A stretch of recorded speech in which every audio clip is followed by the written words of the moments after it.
మీ business ఏదైనా మీ ఊర్లో promotion చేయాలంటే అది సుమన్ టీవీతోనే సాధ్యం. ఇప్పుడే సంప్రదించండి. తండ్రి బాబు కూడా ఆయన ఉన్నాడు, ఆయన దగ్గరే. కాకపోతే చాలా చలాకీగా ఫ్రెండ్లీగా ఆడుకునే వాళ్ళు, రోజు కూడా టెన్నిస్ ఆడే వాళ్ళని చెప్పి కూడా చెప్తున్నాడు. సార్ ఆ రోజు మీరు తిరువణామలైకి వెళ్ళి ఉన్నారా? సార్ నేను ఆ రోజు ముందు రోజు తిరువణామలకి నాకు హెల్త్ కొంచెం ప్రాబ్లం ఉంటే కొంచెం క్లియర్ అయిన తర్వాత వెళ్ళి గుండు కొట్టుకొనేసి వస్తామని అనుకున్నాము. ఆ రోజు బుధవారం వెళ్ళాము. బుధవారం తెల్లారితో బయలుదేరి వెళ్ళి ఆ రోజు సాయంత్రం దేవుని దర్శనం చేసుకొని ఆ రోజు నైట్ అక్కడే స్టే చేసి తెల్లవారితో లేచి గుండు కొట్టుకొని మళ్ళా దర్శనం చేసుకొని తిరువణామలై కొండ చుట్టిన తర్వాత లాస్ట్ మినిట్లో పిల్లలు ఫోన్ చేశారు, ఇలా ఉంది గుడికి వెళ్ళాలనుకుంటామంటే, వద్దు నేను వచ్చి తీసుకెళ్తాను మీకు వద్దని చెప్పాను. సరే అని చెప్పారు. చెప్పిన తర్వాత నేను రూమ్కి వెళ్ళాను. రూమ్కి వెళ్ళి భోజనం చేద్దాం అనుకున్న టైంలో కాల్ వచ్చింది, ఇలా కనపడడం లేదు పిల్లలు, మన ఊరికి ఎవరికన్నా ఫోన్ చేయండి అర్జెంట్ అనేసి. అంటే ఎందుకు జరిగిందని నాకే ఆశ్చర్యపడాను. ఒక 5 నిమిషాల్లోనే ఇలా జరిగింది అని నాకు కాల్ వచ్చింది. ఆల్రెడీ ఆ తెలియని వెంటనే ఇమ్మీడియట్గా బస్ ఎక్కి బయలుదేరి రావడం లేట్ అయింది.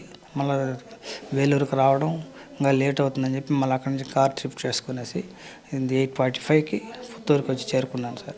చేరుకొని చూస్తే నాకు ఆశ్చర్యం అయిపోయింది.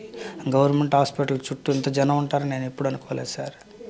నేను సాధారణ ఆర్ఎంపీ డాక్టర్, ప్రతి డోర్ టు డోర్ నేను సేవ చేసుకుంటూ ఉండేవాడిని. అటువంటిది నాకు ఎంత జనం ఉండారని నాకు ఆ రోజు తెలిసింది.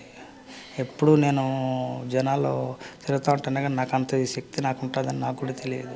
ఎలా ఉండేవారు మీ ముగ్గురు పిల్లలు మీతో? మా పిల్లలు అయితే నా పిల్లలని నేను ఎప్పుడు అనుకోను. ఫ్రెండ్లీగానే ఉంటాం, ఏదన్నా మేము షేర్ చేసుకుంటాము.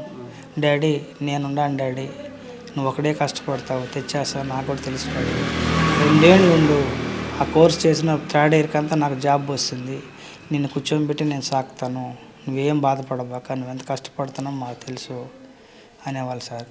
మేము ముగ్గురము ఎక్కడికి పోయినా కూడా ముగ్గురు పిల్లలు పోతాము, నేను పోతాను. బైక్ అయితే చాలు, మేము 4 పోలేం కాబట్టి మా మిస్సెస్ని అప్పుడప్పుడు తీసుకెళ్తాను. మేము ఎప్పుడు పోయినా కూడా మా ముగ్గురు పిల్లలు నేను బైక్లో వెళ్ళి జాలీగా వెళ్ళి వస్తాము. ఎక్కడికి పోయినా మేము వెళ్తాము. సినిమాకి కూడా పోతాము, ఎక్కడన్నా హోటల్కి వెళ్ళా కానీ మేమంతా వెళ్తాము. తినేసి ఇంటికి పార్సల్ తీసుకొని వస్తాము. అలా బాగా ఒక బిడ్డ కావాలి మేము లేదు. అలా ఏమిరంటే ఫ్రెండ్లీగానే ఎక్కడైనా కూడా వాళ్ళకి ఏదైనా బోర్ అనిపిస్తే ఒక ఇంటికి పోదాం, ఆడందాం వీడందాం అని ఉండరు పిల్లలు. ఇంటి దగ్గరే ఉంటారు. ఇంటి దగ్గరే ఉండి షటిల్ ఆడడం, ఇట్లా చిన్న చిన్న స్పోర్ట్స్ అంటే వాళ్ళకి బాగా ఇష్టం, చేసుకుంటూ ఉంటాం. ఇద్దరు జరిగినప్పటి నుంచి మాకు ఏం చేయాలో ఏం తోచడం లేదు, మాకైతే అర్థం కాదు.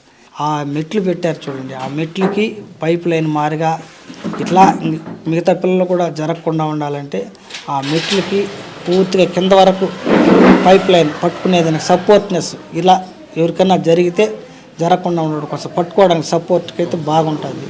ఆ ఒక హెల్ప్ అయితే చేయించండి సార్. ఇంకొకటి కూడా ఏమిరంటే, నేను వైఎస్ఆర్సీపీ లీడర్ ఇక్కడ గత 10 సంవత్సరాలుగా ఉన్నాను. నేను ఎన్నో కార్యక్రమాలు కూడా నా సొంతంగా కూడా నేను చేస్తున్నాను. కానీ నా శక్తికి నేను మించి చేయలేను. ప్రభుత్వం ద్వారా కూడా కొన్ని చేయించాను, ఇంకా కూడా జరగాల. ఇంకేం జరగాలంటే మా ఊరికి బస్సు రోడ్డు ఇట్లా ఉంది. ఇది ఇంత ముందుగా కూడా ఒక 1 ఇయర్కి ముందుగా కూడా ఒక పిల్లాడు వస్తూ ఉండి చెరులో పడి చనిపోయాడు. అట్లా కాకుండా రోడ్డుకి ఇరువైపులా పైప్ లైన్ అన్నా కానీ ఒక 3 అడుగులు చుట్టూ గోడ కట్టడం కానీ ఇది ఏదైనా చేస్తే ఇటువంటి ప్రమాదాలు జరగకుండా చేయొచ్చని నాకు ఒక ఇది సార్. మీకు జరిగినటువంటి అన్యాయం మరెవరికి జరగకూడదని సుమన్ టీవీ కూడా కోరుకుంటూ, నిజంగా చూస్తాను తల్లిదండ్రుల ఆవేదన, ఇంకా తమ పిల్లలు తమతోనే ఉన్నారని చెప్పి కూడా వాళ్ళు భావిస్తున్నారు. కానీ వాళ్ళు ఇప్పటికీ కూడా ఆ షాక్ నుంచి బయటికి రానటువంటి పరిస్థితి ఎస్బీఆర్ పురంలో కనిపిస్తూ ఉంది.